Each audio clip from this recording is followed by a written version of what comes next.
आज हम लोग समीक्षा करने के लिए बैठे हैं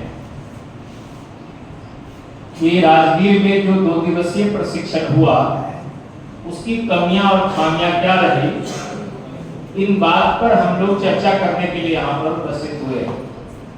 लेकिन यहाँ पर आप लोगों का कुछ उत्साह और कुछ लोगों को बात करते हुए जब देखे तो मुझे ऐसा लगा कि अति पिछड़ा का सत्यानाश करने के लिए किसी पिछड़ा और सवर्णों को आने की जरूरत नहीं है।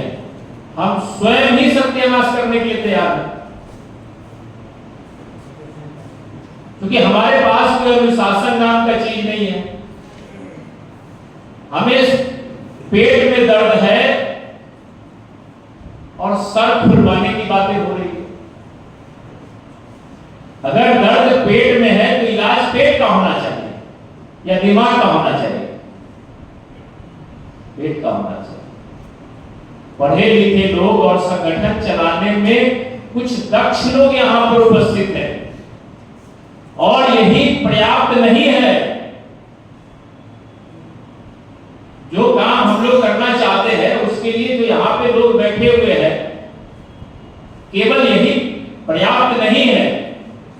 हमें ढूंढना पड़ेगा उन लोगों को जो इस लक्ष्य को पूरा करने के लिए जो हम लोगों ने ऑब्जेक्टिव तैयार किया है कि जो हमारी 5 सूत्री मांग है उस मांग को पूरा करने के लिए हम अपना हुनर, श्रम, बुद्धि, पैसा लगाए। क्यों लगाए? क्योंकि किसी ने लगाया था तब आज हम लोग यहां बैठे। किसी ने पेड़ लगाया तो उसका फल चखे। तो हम अगर पेड़ पर अगर गर्म पानी पटा देंगे तो पेड़ रहेगा या सूख जाएगा? तो क्यों ऐसा काम कर रहे हैं? हम लोग गर्म पानी पटाने का काम कर रहे हैं।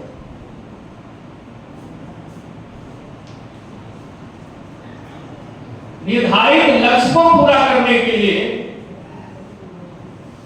बिना ऑर्गेनाइजेशन के आप लक्ष्य पूरा नहीं कर सकते। प्रशिक्षण के आने के बाद से लेके अब तक एक लंबा समय है, ये चर्चा की विषय है। अगर आप जगह थोड़ा सा कॉन्शियस है और अखबार, टीवी, सोशल मीडिया पर अगर अपडेट है तो आपको अंदाजा लग गया होगा कि प्रशिक्षण का असर केवल बिहार में नहीं है, पूरे भारत में है। प्रशिक्षण का असर राष्ट्रीय लेवल की पार्टी, सारे लोग निगाह से देख रहे थे कि आप प्रशिक्षण में क्या कर रहे हैं। कितने लोग आए ये माने नहीं रखता। हम क्या करने के लिए, हम अपना लक्ष्य निर्धारण करने के लिए वहां पर उपस्थित हुए, ये ज्यादा माने रखता। 561 लोग आए। आप सोचते होइएगा कि बहुत कम लोग आए, 1000 आदमी आना चाहिए, ये आपका सोच हो सकता है। मगर हम ऑर्गेनाइजेशन चलाने वाले लोगों को ऐसा नहीं सोचना चाहिए। नहीं आए वो एक बात है, हम लेकर नहीं आए ये दूसरी बात है। अब आप डिसाइड कर लीजिए कमी कहां है, ये कमियां कहां है। आप थोड़ा सा मोबाइल में साइलेंट कर दीजिए और इधर उधर बात करना बंद कर दीजिए। अगर एक मास्टर की नौकरी पाने के लिए, सरकार का नौकर बनने के लिए घंटों 8 घंटा 10 घंटा बंद कमरे में पढ़ना पड़ता है। बिहार की सत्ता ऐसे ही नहीं मिल जाएगा। सत्ता हासिल करने के लिए वो स्किल डेवलप करना होगा। ऐसी आसानी से आपको कोई बिहार की सत्ता दे देगा ऐसा मैं नहीं मानता। मगर हम ऐसा भी नहीं मानते हैं कि हम उसका सत्ता नहीं ले सकते, क्योंकि हमारे पास वो सारा चीज है जिसके वजह से हम सत्ता हासिल कर सकते हैं। इस समय हम लोग जहां बैठे हैं वो कोई राजनीतिक मंच नहीं है, एक गैर राजनीतिक मंच है। और राजनीतिक उन्हीं लोगों का सफल होता है जिसका गैर राजनीतिक जड़ मजबूत होता है। आपका जड़ कमजोर है। दूसरे लोग सामंती, राजनीतिक तौर पे जो सामंती और नौ सामंती लोग हैं वो तो गर्म पानी पटा ही रहे आपके जड़ में। अज्ञानता बस आप भी पटा रहे हैं। अगर यहां से अगर मुजफ्फरपुर जाना है और जहानाबाद वाली अगर रास्ता पकड़ लेंगे तो क्या मुजफ्फरपुर पहुंच पाएंगे?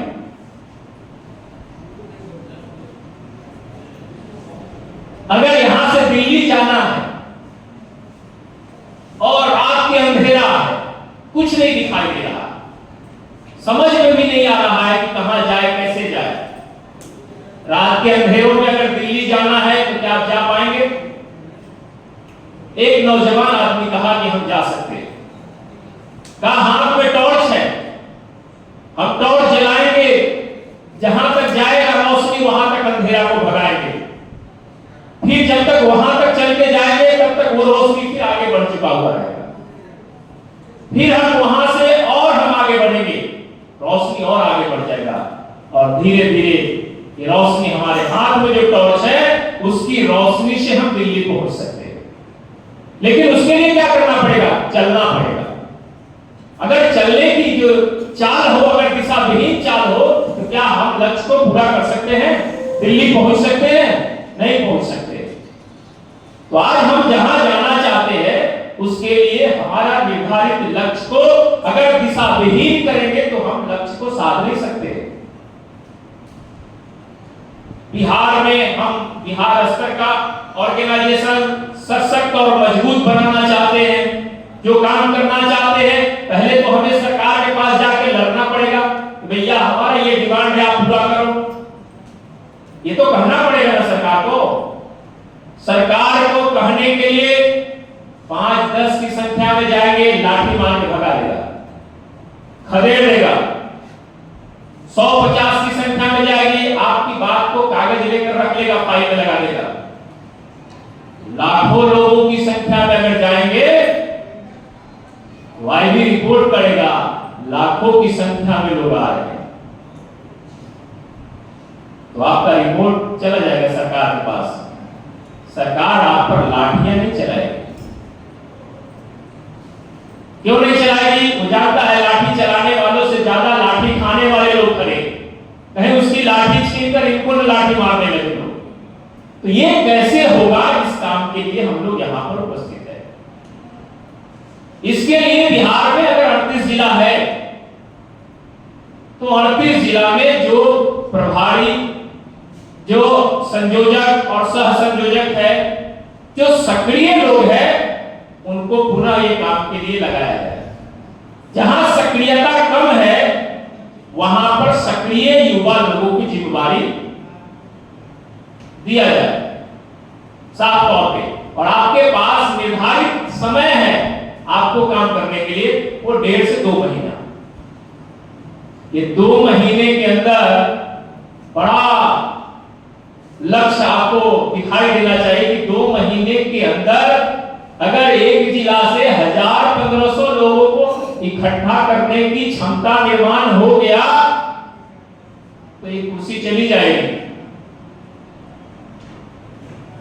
गैर राजनीतिक जड़ को अगर मजबूत करके राजनीतिक झंडा लेके जो आगे बढ़ते हैं उसकी गिनती स्पॉन्सर्ड के तौर पे होता है कि कोई राजनीतिक वाले इन्हें कुछ पैसा दिया होगा, मगर ये जो संगठन निर्माण होगा ये अपने पैसे से, अपने स्किल को डेवलप करके, अपने समाज को तैयार करके लोग सड़क पर उतरेंगे। तो ये स्पॉन्टेनियस ओवरफ्लो होगा। तो ये स्पॉन्टेनियस ओवरफ्लो होने के लिए जो ये लिटरेचर हम लोगों के हाथ में मिला है, ये केवल घर में ले जाने के लिए, अपने पढ़ने के लिए नहीं है, बल्कि पढ़िए और लोगों को पढ़ाइए। एक आदमी एक विषय पर एक गांव में जाकर डिस्कशन कीजिए, चर्चा कीजिए कि आखिर तेली को आने की वजह से क्या क्या नुकसान हुआ। पढ़े लिखे लोग, मास्टर, डॉक्टर, इंजीनियर को पता नहीं है क्या क्या नुकसान हुआ, ये नुकसान बताइए। और इस काम को करने के लिए हम लोग ये काम करना चाहते हैं। कोई नहीं ऐसा आदमी है जो न कहेगा। लेकिन हम कहां जा रहे हैं? हम फ्रेशर्स के पास नहीं जाके हम वहां जा रहे हैं जो या तो उसको हम फालतू मानते हैं या किसी दल के पालतू मानते हैं। ये दोनों लोग ही, जो फालतू है और पालतू है, ये दोनों लोग ही आंदोलन के लिए नुकसानदेह। आंदोलन चलाना चाहते हैं, आंदोलन खड़ा करना चाहते हैं, ये दोनों लोगों से बचना होगा। आपके जो समाज का लगता है कि एमएलए एमपी और मंत्री है, वो हमारा एमएलए एमपी मंत्री नहीं है, उसको पार्टी ने बनाया है, तो पार्टी हाईकमान के निर्देश को फॉलो करेगा। आपकी बात क्यों मानेगा? हम क्यों अपना एनर्जी उधर लगाएंगे? उससे अच्छा है कि किसी गांव में जाकर ग्रेजुएट लड़के के बीच में अगर डिस्कशन करेंगे, एक लड़का तैयार हो जाएगा, आंदोलन में 10 लड़का लेकर चला आएगा। एक नौजवान जिसके भविष्य के लिए हम लोग लड़ाई लड़ रहे हैं, अगर वो 2-4 लाठी खा भी लेगा तो कहेगा ये आरक्षण बचाने में हमने लाठियां खाई थी। मगर ये बूढ़े लोग अगर आंदोलन में आए थे, 1 घंटा नहीं, अगर गर्मी ज्यादा है या बारिश हो गया, पैर छर गया, अगर वो गिर गए, हार्ट अटैक कर जाएगा, तो समाज का नुकसान होगा। ये नुकसान नहीं हो, इसके लिए हमें नौजवानों को तैयार करना होगा। नौजवान को तैयार करने का रास्ता क्या है? एक साधारण सा यही लिटरेचर काफी है, इतना ही काफी, लेकिन इसको लेकर हमें जिला में जाना होगा। हम लोग एक स्ट्रेटजी बनाए कि जिला में जो लोग प्रशिक्षण में आए थे, जिस जिला से ज्यादा लोग जिस प्रखंड से आए थे, उस प्रखंड में जिला का कार्यक्रम बना के उस प्रखंड में कार्यक्रम किया जाए और जिला के सारे लोगों को उसमें साधा जाए। कम से कम मिनिमम 200, मैक्सिमम 400, 500, 1000 लोगों की व्यवस्था अगर कर दी जाए, किसी ब्लॉक में इकट्ठे अगर आंदोलन का हिस्सा बनना चाहते हैं और मोटिवेट करके उनको निकाला जाए, तो एक जिला में बड़ी ताकत निर्माण हो जाए। 38 जिला में आपको प्रभारी नियुक्त है, संयोजक नियुक्त है, सह संयोजक भी नियुक्त है, वो हम लिस्ट देखे हैं। जिनको बनाया गया है उन लोगों को भी पता है कि हम वहां के संयोजक हैं। अब क्या करना है? हमें ब्लॉक और पंचायत में जाना है। तो हम लोगों ने ब्लॉक का ही कार्यक्रम तय किया था राजगीर में कि जिला का नाम होगा मगर कार्यक्रम किसी ब्लॉक में करेंगे। और उस ब्लॉक में, एक जिला में अगर 15-16 अगर ब्लॉक है और 16-20 ब्लॉक से अगर लोग इकट्ठा होते हैं इकट्ठे, तो हमारा पंचायत का संगठन भी बन जाएगा। और जैसे ही पंचायत का संगठन लगभग 500 समथिंग अगर ब्लॉक में अगर हम पहुंच गए, तो 8000 पंचायत में जाना आसान होगा। और हर पंचायत में अति पिछड़ा वर्ग कहीं नहीं है, वहां इन लोगों ने गलती से रिजर्वेशन दिया है, तो कहीं वार्ड में जीत के आ गए हैं, कहीं मुखिया है, कहीं पंचायत समिति, कहीं प्रमुख है अति पिछड़ा का। तो जो जनप्रतिनिधि जो इलेक्टेड है, जो चुनाव जीत कर आए हैं, उनको जाके पहले मोटिवेट करना है अपने पंचायत का कि ये काम हम लोग कर रहे हैं। अगर किसी दल में भी है आप, तो अगर आपका अगर बाध्यता है, मगर इस आंदोलन को करने के लिए आप हमारे साथ दीजिए, क्योंकि आने वाले भविष्य के बच्चों की अगर चिंता है तो ये लड़ाई लड़नी ही होगी। तो वो ना नहीं कहेगा, नहीं आएगा तो जरूर एक बोलेरो और अपने पंचायत से 10 को लड़के को भेज सकता है। हो गया आपका संगठन पंचायत में। ये ब्लॉक लेवल पर मॉनिटरिंग जब होगा और 8000 अगर पंचायत में हम चले गए और 10-10 लोग अगर एक पंचायत से निकल के चले आए, तो कितना हो जाएगा? 8000 पंचायत में अगर चले गए और एक पंचायत से 10 लोग निकल के आ गए, कितने लोग होंगे? 80,000। हम लोग 50,000 लोगों को इकट्ठा करने का प्लान कर रहे हैं। अगर 80,000 लोग हो जाएंगे तो देख के 20,000 लोग और आएंगे। जब लाखों का काफिला अगर लेकर सर्वोपरि मुद्दों को लेकर उतरा जाए, तो क्या नीतीश की सरकार हम पर लाठियां बरसाएगी? नहीं बरसा सकती, क्योंकि ये जंग है, ये लड़ाई है, ये एमएलए एमपी बनने का नहीं है। आने वाले बच्चों का, आने वाले नए जनरेशन का भविष्य को तय करने का ये लड़ाई है। और लड़ाई की तैयारी में जो लोग पसीना नहीं बहाते हैं, उन्हें लड़ाई के मैदान में खून बहाना पड़ता है। अब आप ये तय कर लीजिए कि आपको 2 महीने के अंदर क्षेत्र में जाकर पसीना बहाना है या पटना में आके खून बहाना है। यह आंदोलन खून मांगता है, लेकिन हम लोग जो स्ट्रेटजी बना रहे हैं, उस स्ट्रेटजी में अगर आपको पसीना बहाने का, पंचायत और गांव में जाकर प्रबोधन प्रशिक्षित करके नौजवानों को तैयार करके की जरूरत नहीं पड़ेगा। इसका जीता जागता उदाहरण तो गांधी जी स्वयं है। गांधी जी ने अंग्रेजों को कहा, अंग्रेजों भारत छोड़ो। उस समय 9.25 लाख अंग्रेज भारत में थे। 9.25 लाख अंग्रेज देश छोड़कर जाने के लिए तैयार हुआ। क्यों? करोड़ों लोग सड़कों पे उतर गए गांधी जी के नेतृत्व में। तो हमें इस ऑर्गेनाइजेशन को इस लेवल पर लेके जाना है। यकीन मानिए कि आप एक प्रशिक्षण कर रहे, प्रयोग के तौर पे हम लोग कर रहे थे, ये प्रयोग हमारा सफल हुआ, और जो ये प्रयोग सफल हुआ है तो आने वाला योजना भी हमारा सफल होगा। आने वाला जो लड़ाई है वो भी हमारा सफल होगा। और इसको सफल बनाने के लिए जो लोग यहां पर आए हैं उन्हें जहमत उठाना पड़ेगा। केवल यहां से जाकर घर जाके बैठ जाएगा, फिर अगला बार रामबली सिंह चंद्रवंशी के यहां से या फिर व्हाट्सएप पर मैसेज जाएगा, फिर अकेले आइएगा, तो मैं कह रहा हूं बताइए, यह आंदोलन आपके लिए नहीं है। यह आंदोलन अकेले आने की चीज नहीं है। यह आंदोलन समाज को समेटने और बटोरने का है। अगर ये काम हम कर सकते हैं तो यह आंदोलन चलेगा, आगे बढ़ेगा। और 2025 में चुनाव होने वाला, अति पिछड़ों की सुगबुगाहट राजनीतिक आज से शुरू हो गई। बिहार में कोई ऐसा ऑर्गेनाइजेशन नहीं है जो समाज को प्रशिक्षित कर रहा है, प्रबोधन कर रहा है, प्रोत्साहन कर रहा है और बड़े आंदोलन की तरफ सड़क पर लेके उतरने के लिए तैयार है। कोई ऑर्गेनाइजेशन नहीं है। सिंगल अति पिछड़ा आरक्षण बचाओ मोर्चा कर रहा है। तो राजनीतिक लोगों को पसीने चल रहे हैं।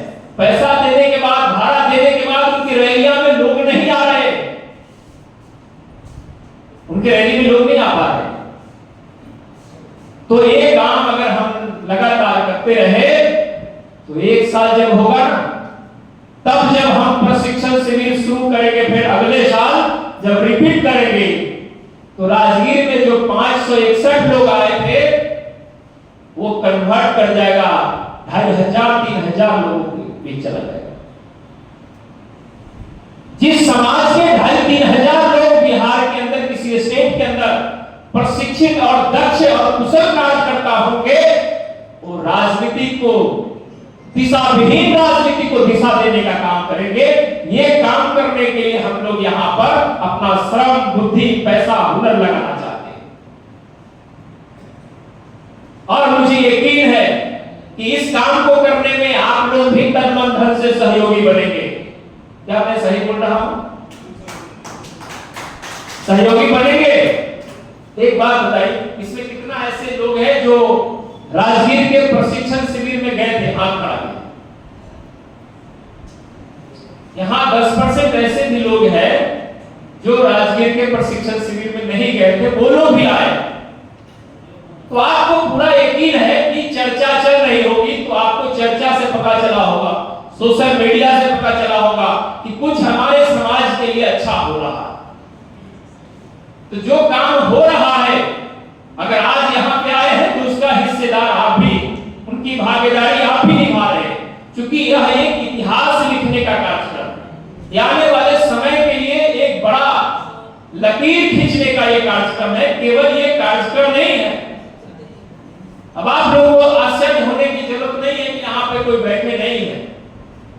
नागपुर में एक मस्जिद है, जिस मस्जिद में मुस्लिम माइनॉरिटी लोगों ने हमें बुलाया था और सब लोग बैठे थे, दड़ी बिछा हुआ था और वहां पर एक बीच में कुर्सी रखी हुई थी और कुर्सी कहा कि ये किसके लिए? मैंने पूछा कि ये कुर्सी किसके लिए है? बोला सर आपको बैठना है।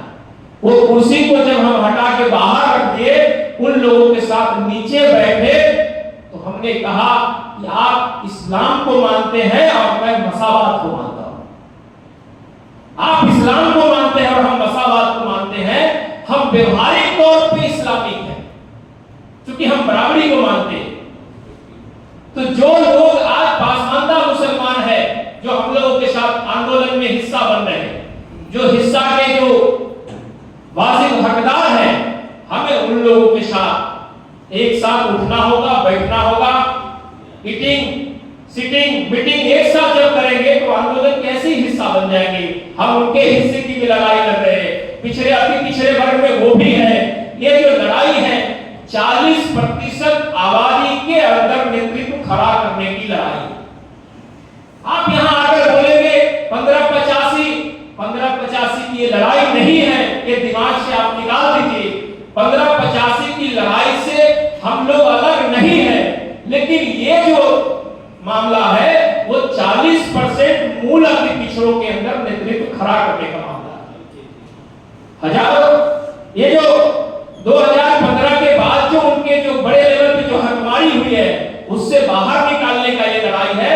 और ये लड़ाई जिसकी समस्या है उसको समाधान खुद ही करना होगा।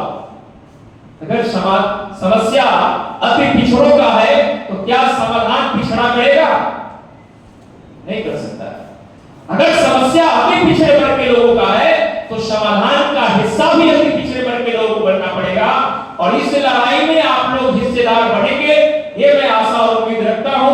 इसी के साथ अपनी बात को समाप्त करते हैं। आप सभी लोगों को आभार, धन्यवाद। जय कर्पूरी, जय भीम।